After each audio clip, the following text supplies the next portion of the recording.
Jerome and I are going to play a game, a self-love game made on the spot. Like, right meow. Okay? Let's do it. I'm ready. So the game is we're going to name types of self-love, a general category, and then we're going to put a bell that is 30 seconds in duration, and within that 30 seconds, we're going to say the ways that we practice that type of self-love in our daily lives. Okay. As much as we can get in 30 seconds. All right. All the love in 30 seconds. Let's find it. With a little meditation bell to be like, bing. Just to sparkle it. Yeah. Yes. Just, all right. I'm guessing 6 categories, but yeah. Maybe we both do the same category. Okay. Yeah. Because it'll look different. We're different, and it'll just be fun to see what comes out. That's fair. Yeah. That's fair. Self-love looks different to everyone, and it's always fun with the timer. Mm-hmm. Play with the illusion of time. Why not? Makes sense to me. Let's go. All right. You ready? You want to go first? You want me to go first? Okay, I'll go first. Okay. Which one do you want to do first? I have sitting meditation, movement meditation, Okay. vulnerability. Okay. Let's do vulnerability. Vulnerability? Okay. Okay. These are the ways that Jerome is vulnerable in his daily life. Okay. In 30 seconds. Okay. 3, 2, okay. 1. Journaling. I'm vulnerable with that. Communication, conversation, reflection, emptying emotion, tears, we talked about that. Vulnerable, facing fears, very vulnerable. Getting uncomfortable. Oh, okay. Is that it? Yeah. okay. 30 seconds. All right. Go ahead.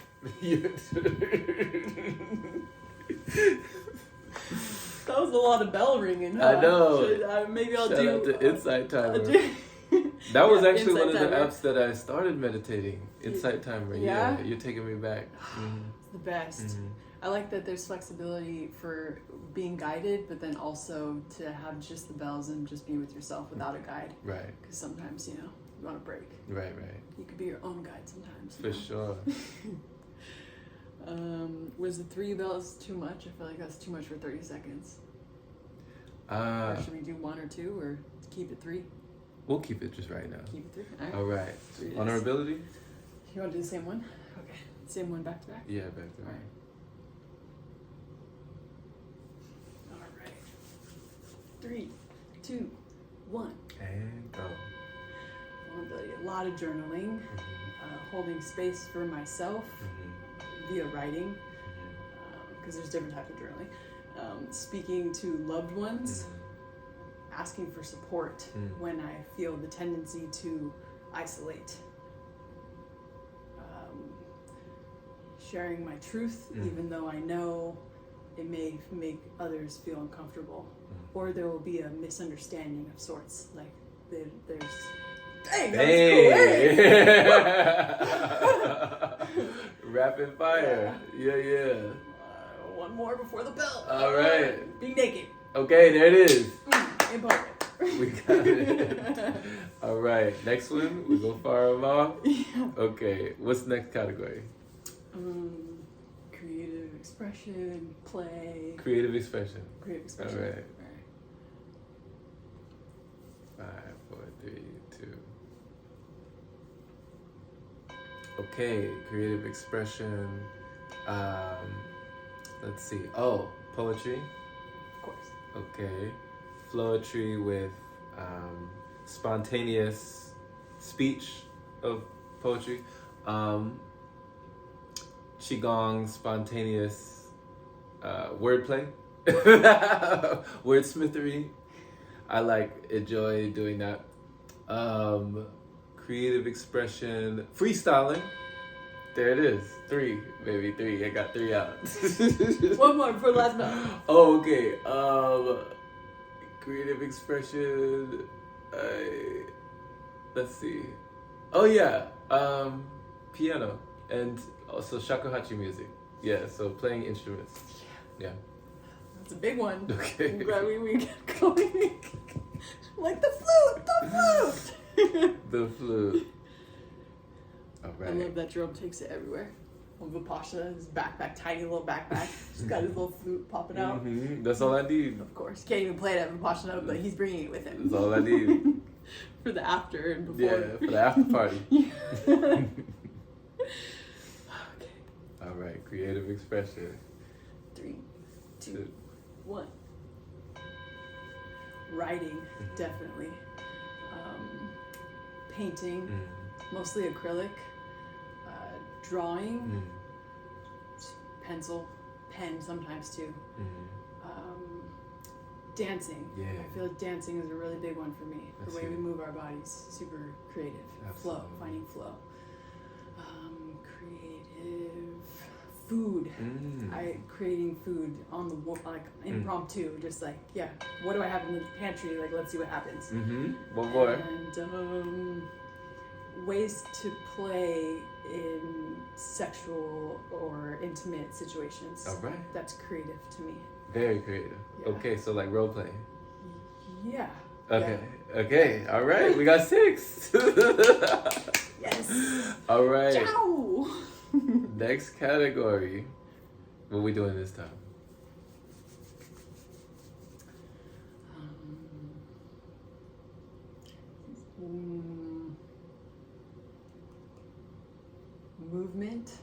Movement meditation. Okay. Yes. Okay. Another important form of self-love. Different types of movement meditation. All right. All right. Here we go. 3, 2, 1. Tai Chi. Qigong. I feel like roller skating. I do kind of like a movement meditation. Another movement meditation. Dancing can be a movement meditation.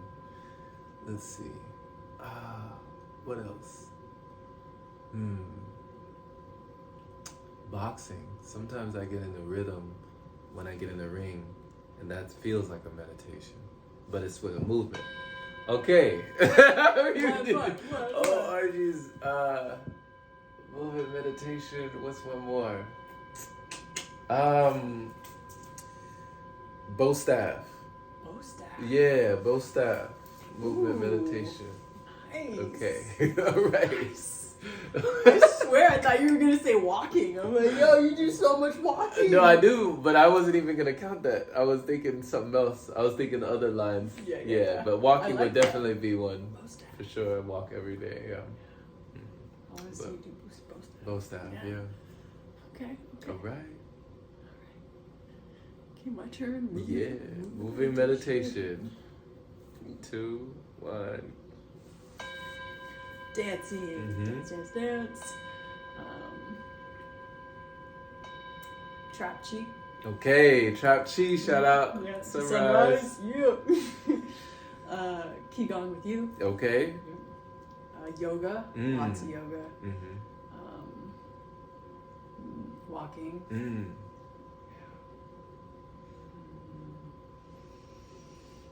Movement. One more. Oh, roller skating. All right. Yeah. Swimming. Okay, there we go. Oh, Damn. what's All the other right. one? Hello. Mermaid life. Come on, go to the beach and biking. The bell's still going. Biking. Okay. I bike to Biking, the beach so all we the got- time. Yeah. I like to bike in circles. That to me is super meditative. Like I'll be biking and I just go in the middle of like where there's stop signs or not stop signs and just go in circles like little donuts. I'll do it in the car too, but we're talking movement. You meditation. skirt with the bike. Yeah, right? and the bike just in circles. It's just super relaxing for me. Word. Yeah. So you got 7 or 8. So let's do the next category, which is Nature. nature. Yeah. So types of nature? Yeah, like when you think of I want to go be with nature, what does that look like for you? Maybe your favorite places that you've been. Okay. Nature spots? Yeah, Okay. it could be spots or it could be like daily practices of spots that you go to, like where you live. Okay. Whatever comes up. Cool. Nature, self-love nature. 3, 2, 1. Okay, to the park. So around prairies, plains, grassy areas, around the forest, so with trees. I definitely enjoy waterfalls, so being in places like Pasadena, different falls, Escondido Falls, and stuff like that. So the beach is cool. I like the beach, but I do like being in the forest a little bit better than the beach. I'm more of a foresty guy. And one more would be meditating on rocks. I like meditating on top of rocks.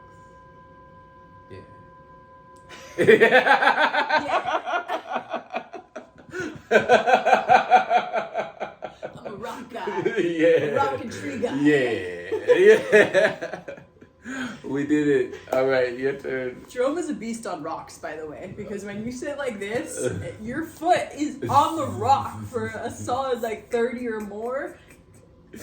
It hurts. Yeah. But he's just equanimous. Yeah, Anisha. Like, dang, what a beast. We meditated on the rock one time together. I got rots in my foot, and I was like, "Oh gosh, is Jerome doing this too?" And then we get out of it, and he's like, "Yeah." And I'm like, oh. You felt my pain. Yeah, I did. Beast life. Okay. All right. All right. Nature. Nature. Self-love and nature. Mm-hmm. What's it look like? Beach. Okay. Sand, mermaid life. Mm-hmm. Yes. Forest too. Trees. I love the trees. Yeah. Yeah. Fresh air. Yeah. And the pine cones. Lakes. Lakes. With the trees. That's sweet spot right there. And the mountains, ice caps from afar. Yeah. Beautiful. Daily walks when I'm stressed or when I feel like I'm stuck. I go for a walk and I find nature in, a squirrel or a bird or the dandelions. I love dandelions. Just seeing nature being the greatest mirror in any way, even in the city. Last one. Another form of nature. Rivers. Yeah. So you got lakes, rivers, beaches. I like that. And with the squirrels, the forest, walks. Nice. Nice, very nice. There's recently I went to Arizona and Flagstaff. So I went on a river and I sat on a rock in the middle of the river and I took a video of me taking 3 deep breaths. And when you're like, oh yeah, I like to sit on rocks and meditate. Oh my god, I gotta send you that video. Send it to me. I think you'd appreciate it. Yeah, but nature, breathing in nature, river life. Yes. What's the last one? We got 2 more. 2 more? Okay. How about play? So what kinds of play? Yeah, in what ways do you play? Okay. Yeah, and to me, for play is any form that brings you joy. Okay. Usually without a time limit. Okay. There's this childlike essence of not being outside of the concept of time, where you're a child and you're just being and it's joyous. So anything that taps you into that. Granted, we're adults and there can be some form of time limit, but what almost kind of makes you forget about time. Okay. Yeah, and that's joyous. Okay. And maybe takes you to your childlike wonder. Okay. Yeah. Okay, I got that one. Let's see. He's a very playful dude, so what? Let's see what he comes up with. Let's see. Well, I know the first thing I say is reading. That's a great form of play for me because it transports me to other worlds, So reading for me lately has been the biggest that no time limit. What's another one? Oh yeah, using my imagination. So just playing in the mind field of the mind realm. That's a big playtime. Playing while reading to other people. I've done different voices and so that's a form of play. I got it. Sounded like Gollum. My precious. So yeah, the 3 forms of play. Oh, I love it. There you go. I thought you were gonna, or maybe when I think of it, right, at least recently, like you played chess with Sunrise. Oh yeah, of course, He chess. plays chess every day with we do play Sunrise. chess every day. Yeah. Shout out to Sunrise. Yeah. Mm-hmm. So that's another play. Yeah. Intellectual play. Mm-hmm. Okay. Alrighty, let's go. Play. You got this. I love any form with balls, like ping pong, balls. volleyball, water polo. I love frisbee, playing with frisbee. Okay. Yeah, balls. Frisbee. Yeah. Hand-eye coordination play. I guess that would be more so. Frisbee. Yeah. What else? Play. I like making voices too. I have a little lisp sometimes. Yeah. I'm just like, yes, Achilles. Cecilia. Another one. Play. I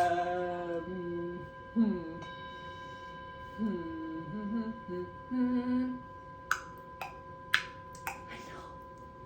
One more. I'd say riding my bike in circles. That's a form of play. Yeah. There's no time limit. Just la la la. Yeah. It's my inner child. Just like, yeah, this is what I want to do. Excellent. It makes zero sense, but this is what I'm doing. It makes perfect sense. Yeah. Exactly. It's play. Yeah. It's play. Yeah. All right. We got one more category. One more. One more category. Come on down. Perfect. My favorite. And what like, yeah. What is it gonna be? Yeah, well, we take a wild guess on what the last category would be. Well, we've done meditation, creative expression, Movement meditation. Movement. Okay, so sitting meditation. Yeah. All right. Yes. All right. Different forms of sitting meditation. Self-love. Okay. With Jerome. Equanimous. Okay. Well, body scan. Let's see. Another sitting form of meditation.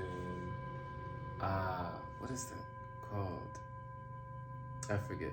But I know it's like a lotus. You're in the lotus, and you're insight, and then there's the concentration. So like samadhi meditation. So concentration, breath work. And then what's one more? Okay, affirmations like mantras. Okay. Nice. All right. We got a few. Yes. Lots of meditation. You got this. This is all of you. She lives it. She's not new to this. She's true to this. Oh, I like it.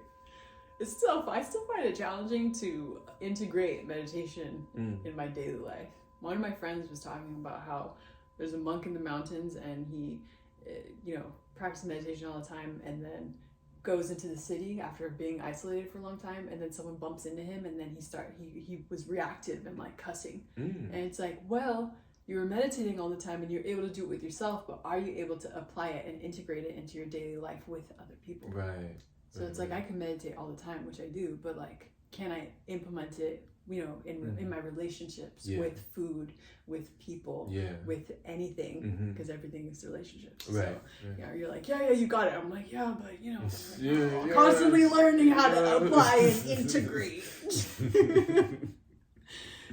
I see what you mean. The dance of life, though, right? Joan's pretty pro at that. I gotta say. I'll do my best. Yeah. I'll do my best. Okay, sitting meditation. Yeah. Vipassana. Boom. Anapana. Boom. My number ones. Yeah. Body scans. Boom. Observing the thoughts. Bing. Wim Hof. Boom. Yeah. Imagination. Pow. Yeah. Like sitting, like letting my imagination flow and observing it. That's whatever that is. Another type of sitting meditation. Affirmations. Yeah. Bingo. One more. I would say like there's like a goal setting type. It's kind of like an affirmation, but it's a very specific, like manifesting mindset kind of shift. Like, I am a copywriter traveling the world. Yeah. Like, and I repeat that, you know, which is a mantra, I guess, but sometimes they're very specific and a little bit more long, like longer winded or whatever. So long form. Yeah. So I would say mindset meditation. All right. Yeah. All right. Awesome. Yeah.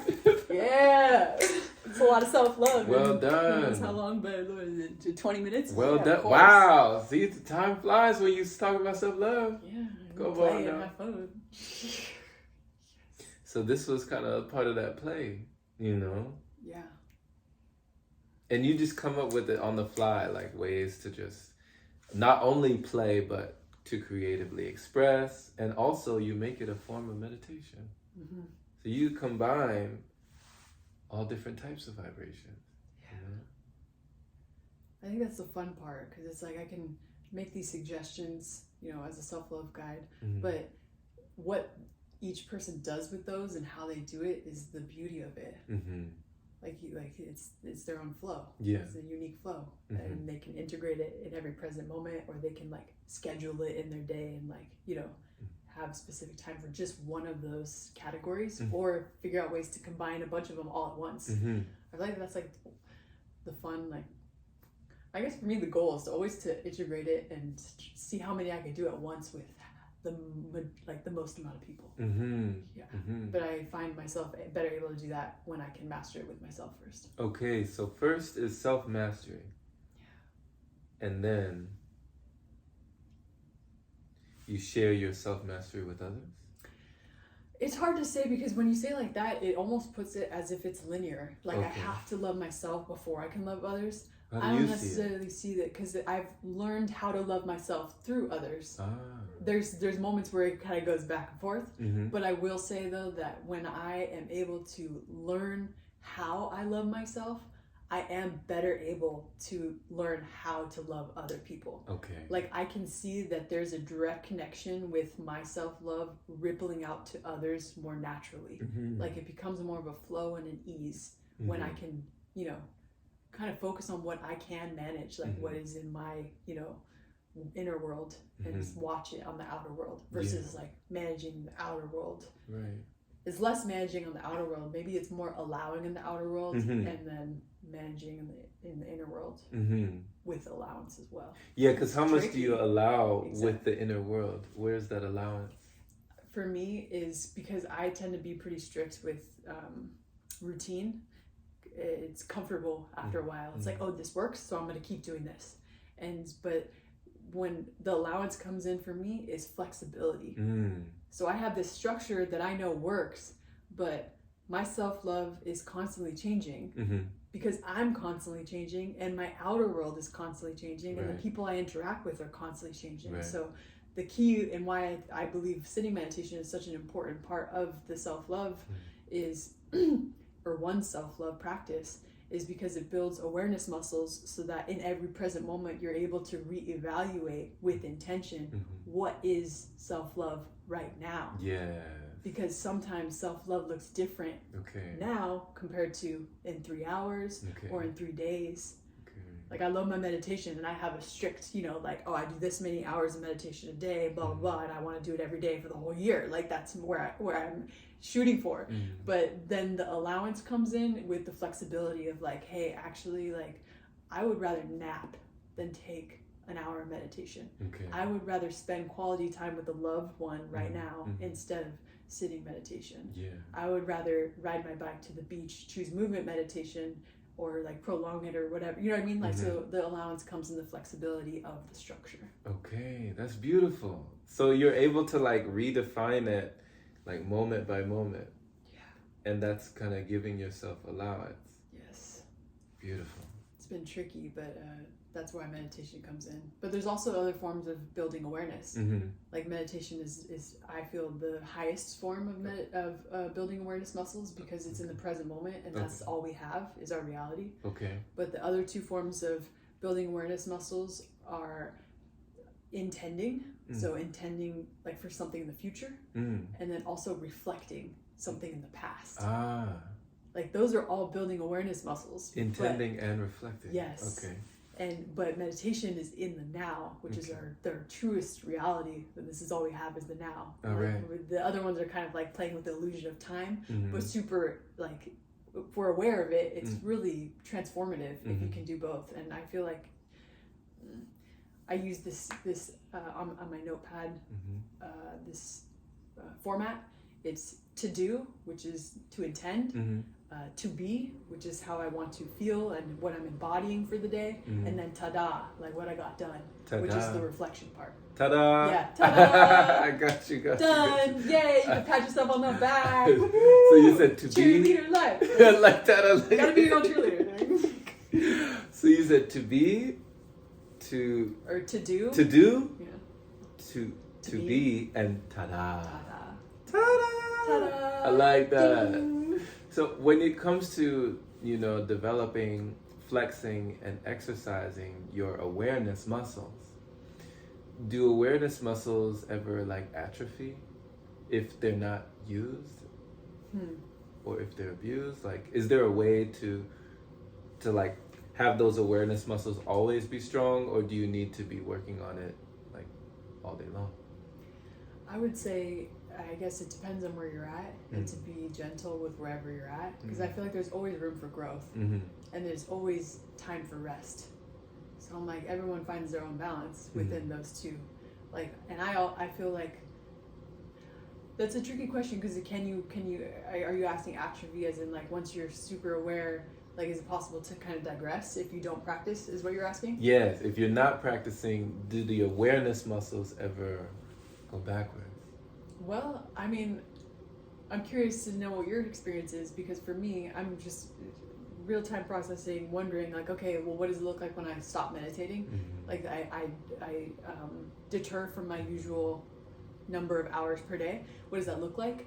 I go on a little like hyper spiral. It's less equanimous. I'm more reactive the less I meditate. But I since I have the awareness muscles, I'm able to watch the reactivity. So it's like, even if I'm not stretching and strengthening my muscles, they're still like, it's almost like muscle memory. Yeah. So the more you do it, the stronger the muscle memory, the less likely you'll forget how to use them. But you could slip sometimes. Like there's endurance that could be built. Okay. So you may get a cramp. All right. If you're out of practice. Yeah. So you may slip up and like project some shit onto your family and be like, oh damn, like I'm gonna sit with that. My awareness. Yeah, but your awareness is still there, because you'll notice the projection like later on. It'll just be delayed because you're out of practice. Okay. But the awareness is still there. Okay. I feel like once you have the awareness, there's like almost like a layer of like, I don't know about going back, but that's where I want to ask you. I'm like, okay, do you feel like you've regressed in any ways, or what that looks like for you? Well, I do notice that there is a noticeable difference on the days that if you aren't meditating as much as you're usually used to, or if you might slip out of your own program or do something different in the routine, or have a ritual today but not that ritual tomorrow, then your awareness will be different. But I like how you say, Celeste, where it's like you'll still have the awareness of even the lack of awareness. That awareness is still there. Yeah. So that's really cool how, if you've strengthened these muscles to a level that it does become muscle memory, and at a certain point your awareness is almost on autopilot. That's really cool. That's really cool. So you've seen that in your experience? Yeah. I feel like the less I practice, there's more of a delay of the, hey, wow, I can see the pattern. But the more I practice, the more I can catch it in real time. Okay. So it's a matter of prioritizing that practice and also acknowledging what I have the space for. Okay. Because on the other side of it, when I'm meditating too much and I'm becoming really aware, it could potentially slip into overthinking, and then feeling all the emotions that come with those thoughts, and then judging those thoughts and emotions. Right. So it's like finding your own flow and being okay with wherever it takes you, and being aware of that. Yes. It's that greater awareness of the awareness, So yeah, that's how I view it. Almost like a yellow brick road, you know, following it wherever it goes. Mm-hmm. Or like even, I remember Toucan Sam, there was a Fruity Loops Toucan Sam, he was the mascot, and he'd be like, follow your nose, wherever it goes, you know? And that's kind of like you're following that on that path, you're being guided somehow. When it comes to the intention or the importance that you put on play and creative expression, how do you allow space for those in your day, and what are the times when you might not allow that space? Mm-hmm. You know, it's funny you chose those two. Those are the ones that I really struggle with most. But I've really diligently, like these last 6 months, but especially this last year, have worked on those, bridging that gap within myself. Because I realized, like, wow, I can do, you know, all this meditation, but it's like, yo, you also have the other aspects of self-love. There is, you know, a flow. How do I integrate that? Was what you're asking? Yeah. Creative expression. There's different forms and what I guess my intention behind them, because sometimes like I become overwhelmed from the overthinking and the emotions that come with that and the judgments that come with that, so it's helpful for me to just get it out somehow and to put it in a creative way. There's vulnerability where it's like, yo, I'm just gonna word vomit onto the paper, and then there's this like creative expression where I kind of want to like fine tune it a little bit. I love writing, so fine tuning it for me takes forever, but it's like also really fun, and it turns into that play. So there's a line of like, oh, time doesn't matter anymore, and this brings me joy, and it's a way to sculpt something, but with words. And so there's how I kind of transmute my pain into play is through creative expression. So that's a form of transmutation. Yes. Okay. Yeah.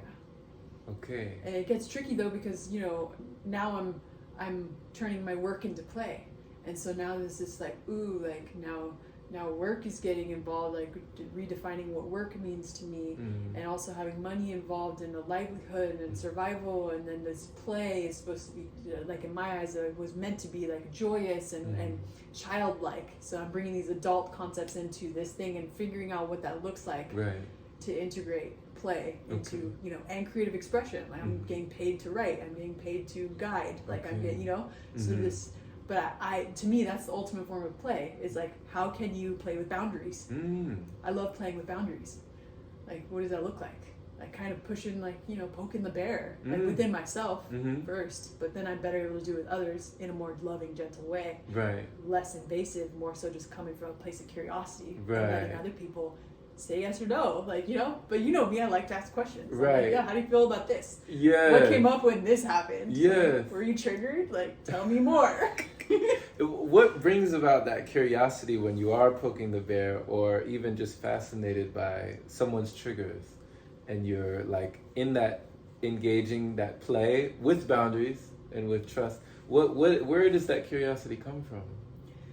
I think it comes from me exploring the depth of my own mind, because I've seen where it goes, and I'm like, yo, where is everybody else's mind going?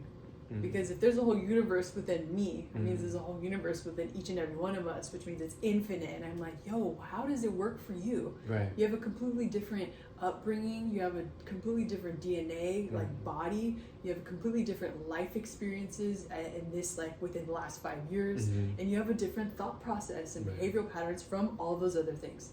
So for me, and maybe you could say Gemini, like super curious and overthinker. Like I'm super curious about how people process. So it's vulnerability to me. It takes courage to be able to do that. And it's also words. I love playing with words, so, and their vibration. So when I speak to somebody else and they share those things, I can kind of feel it too. So that they get to take me on a journey in their universe. So I guess the curiosity came from me adventuring in my own universe and being like, wow, I wonder what it's like to go in someone else's universe. Take me on a ride on your magic carpet. I love it. You know, a whole new world, right? Exactly. Yes. Jerome took me on his magic carpet ride earlier today. He let me listen to his meditation. Oh, where true. He recorded it himself. True, and it was like I got to go into his internal world of what affirmations like he strives to align with on a daily basis. So they look different than mine, you know? The words and the way they're, you know, a lot of them were similar though. And I'm like, oh yes, like that resonates with me very deeply. Like of course it resonates with you. Like, what was one of the ones that resonated?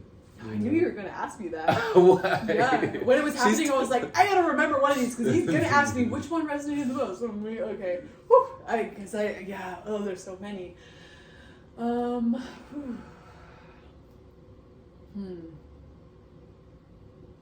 were, okay. Because it's cool you got to take a peek at my process. You were taking a peek, you know? Yeah, it was very vulnerable and exciting. The one that struck me the most, you were talking about temptations.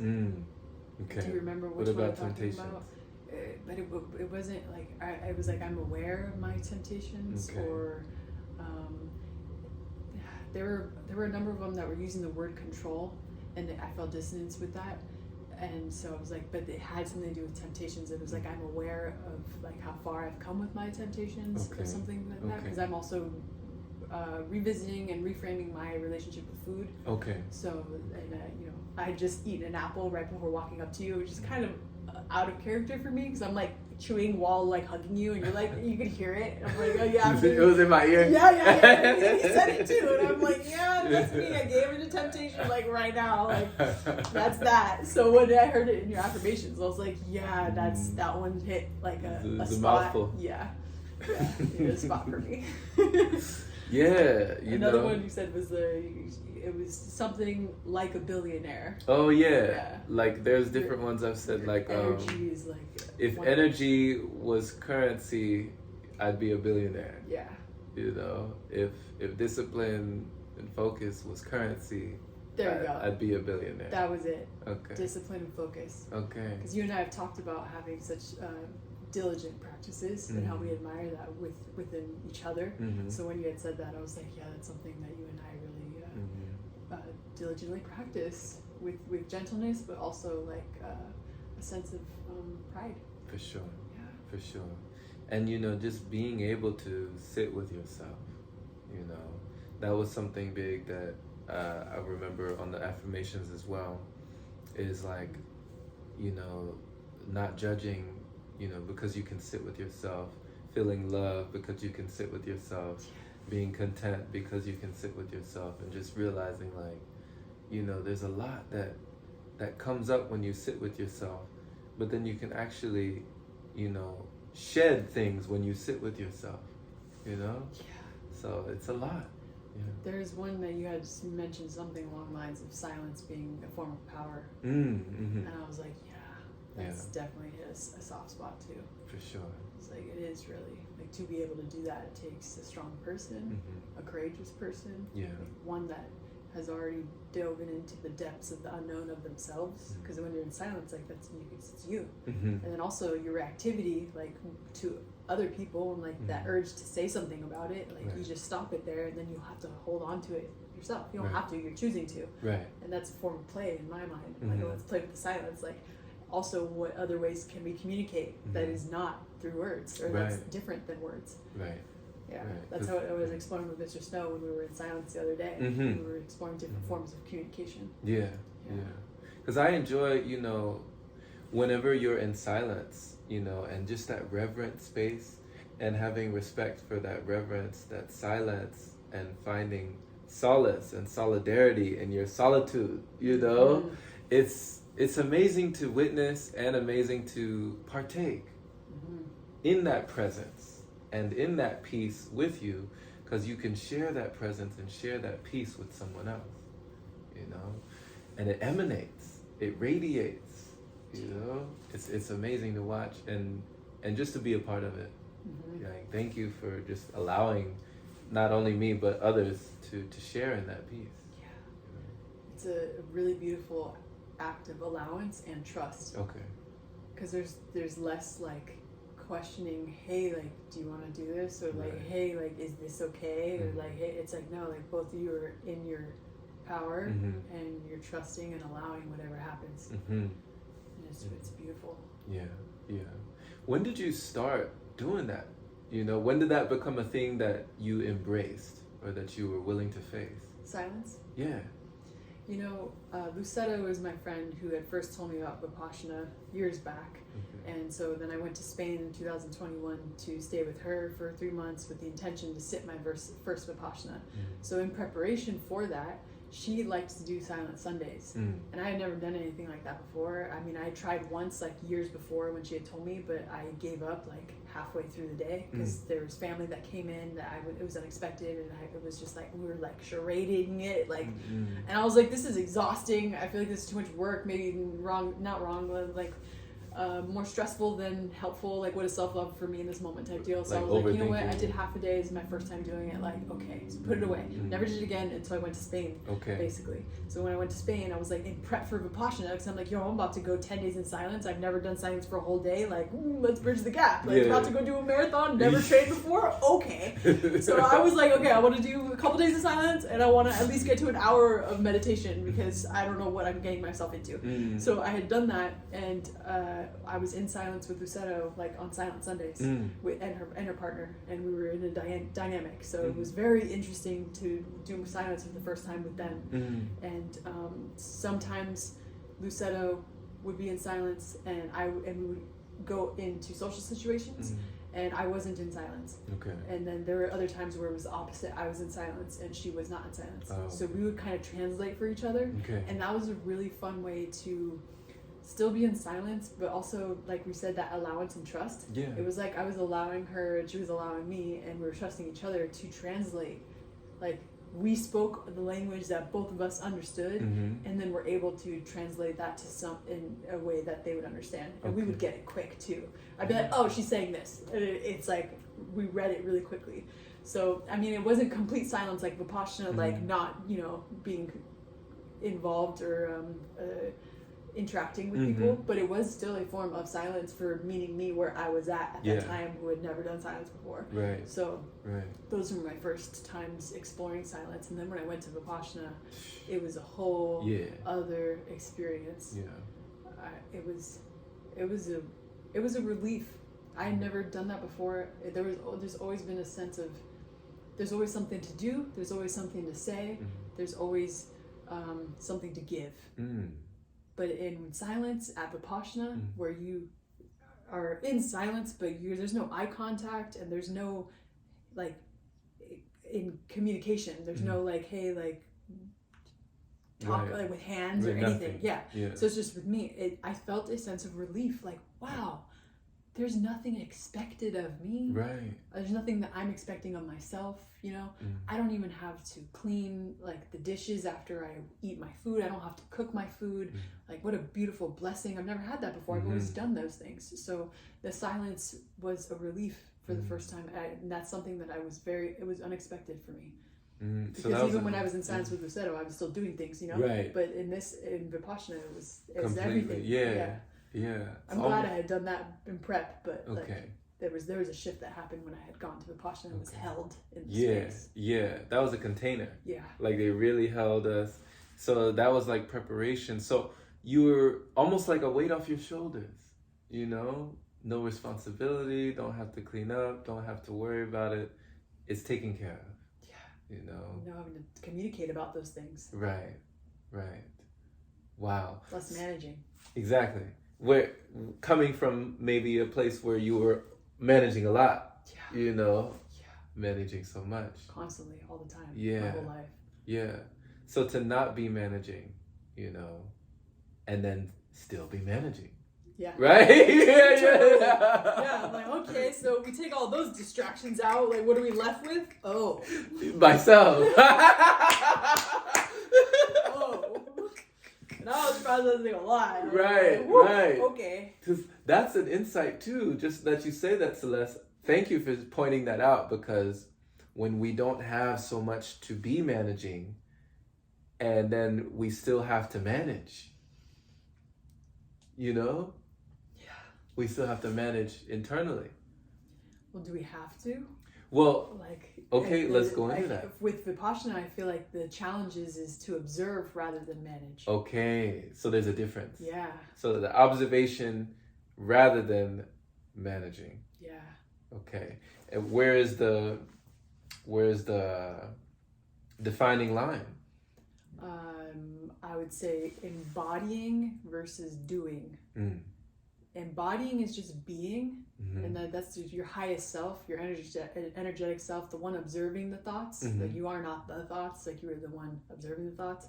So that's the highest self of observation. Mm-hmm. Versus management, I feel like, is the human aspect of us, with the ego of, like, yeah, we can observe the thoughts, but the ego is quick to be like, what do I do about these thoughts? Right. What do these thoughts mean about who I am as a person? Right. And it turns into judgment. Okay. And then also your body feels the emotions of what those thoughts and those judgments feel like in your body. Mm-hmm. So then there's that management of what do these feelings mean, and what are these thoughts, where is it coming from, all these questions that turn into management. Versus observation would be, I am aware Mm-hmm. of XYZ. I'm aware of this feeling. Mm-hmm. I'm aware of this behavioral pattern. I'm aware of my body. Mm-hmm. I'm aware of these sensations. Mm-hmm. So the observer is I am aware of, and the management is I am aware of, and this means Okay. XYZ. Okay. The XYZ would be what to do about it. Right. What do we do about this? Yeah. Because if the ego is taken out of play, is there anything to manage?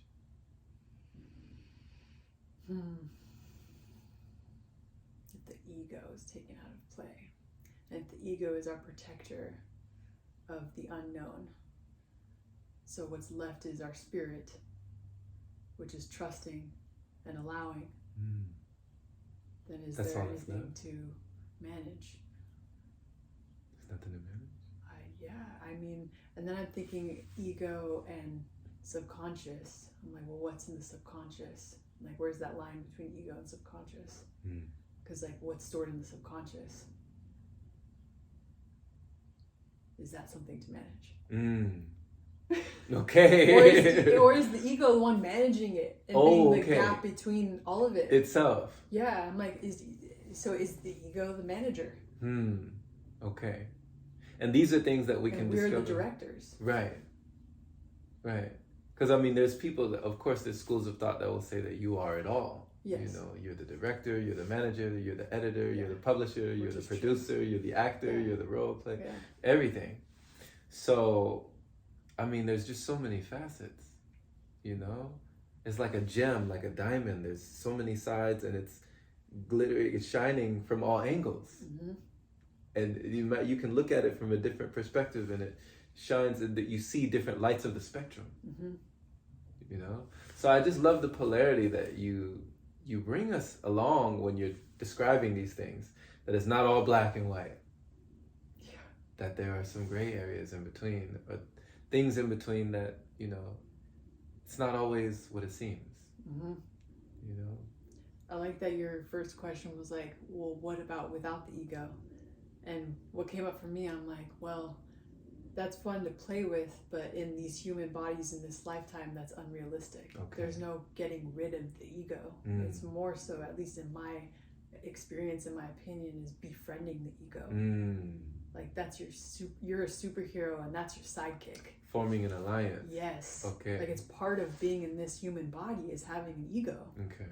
And the ego wants to protect us, and there's a matter of like, well, who's running the show? Mm-hmm. Your observer self, or your highest self, or your ego, like the reactive one that wants to protect it, regardless if it's love or fear. Mm-hmm. Like, highest self will always choose love, or at least like be allowing of whatever the whole unit chooses. Mm-hmm. But there's, at least, because I hear people being like, oh, the ego is gonna, like, it's almost like we want to escape from the ego, or we want to like punish the ego. Okay. Or shut it off. Like bad ego. Yes, like keep whipping it. Okay. And in my mind, I have this like picture of, you know, my ego's an octopus, and I have it chained up in a dungeon, like, you know, years back before I started like really like diligently practicing the self-love practice. And it's like, how helpful is it to have your ego like chained up and punish them for trying to protect you? Right. Like, they're a guide for us.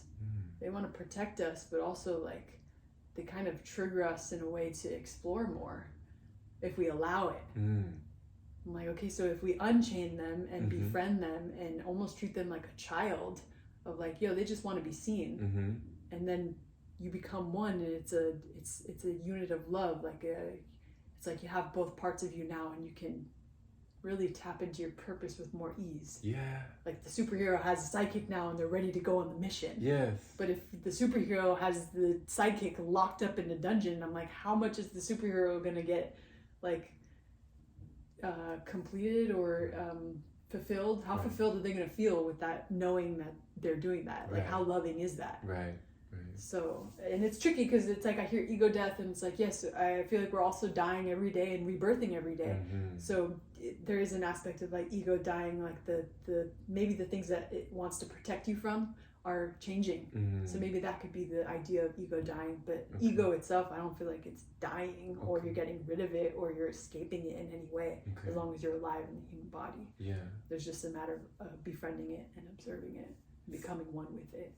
It's like your life partner. Beautiful. That's why I had a marriage to myself. I'm like, oh, I'm married. This is who I'm stuck with till death do us part. My like, life partner. Yeah, my primary. Like, yeah, I have many other partners, but like this one is the one that till death do us part in this human body. Oh my Shout goodness. out to my ego. Yeah. I love you. Yeah. Crazy ass octopus. Not crazy. Wild ass curious octopus. Thank you for bringing that message. Thank you for that. The self-love, just the message all around of putting it back together, coming together, forming an alliance, forming a bond, making it strong, and that it's not wrong. Yeah. It's messy. Yeah. There's no right or wrong. It's just messy. Wow. I think someone said, I heard like Londrell or one of those artists, he said it's like a beautiful mess. Yeah. Life is a beautiful mess. Hey. Life is a beautiful mess. Hey. I love that song. Go look it up if you've never heard it. Life is a Beautiful Mess by Londrell. Love it. Wow. Thank you just for helping us remember, and come back together with these things because, being a self-love guide and bringing people back to themselves, I think that's not only just a beautiful message, but it's a beautiful passion and a beautiful purpose to be in service in that way. And I just want to commend you. Thank you. Appreciate your vulnerability and your playfulness. Yeah. Always. Yeah, you always ask such interesting questions and it's always fun, like getting a ride on your magic carpet. Yours is one of my favorite. I'm like, yay! Like we already have our spots and it's just a feeling of home. Yeah. Within, a trusted light being. Yeah. I feel like we find that dance really beautifully and with ease and joy, even through challenging, like vulnerable, dark places. Like we still like ping pong and dance with it. Yeah. So, I really appreciate your vulnerability. Of course, absolutely. Wow. I mean, before we go, do you want to let anybody know about anything else, or just anything exciting, or do you just want to sum it up with What's one message? Just one message for the people before we roll out. I always like to end with 3 deep breaths. Okay, let's do that. Yeah. I guess one message could be to stay tuned. Okay. That'll be one thing. Okay. Stay tuned. Stay tuned. Stay tuned on Instagram. We're cultivating some fun self-love activities that you might be interested in. But for now, the one that we can do together is simply 3 deep breaths. Let's do it. Greatest act of self-love, connecting mind, body, and spirit through breath. I encourage you to place your hands on your heart and relax your shoulders. Unclench your jaw. Unfurl your eyebrows. Take a deep inhale through your nose. Pause. Exhale through your mouth.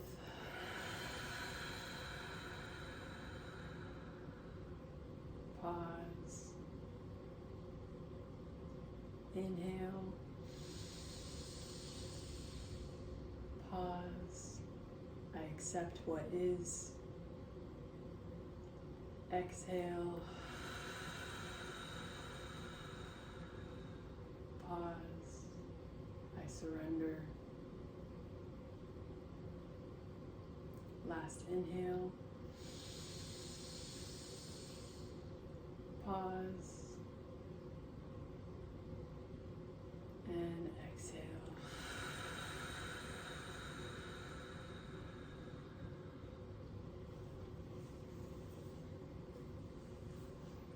Stay blessed and aware. We're already there.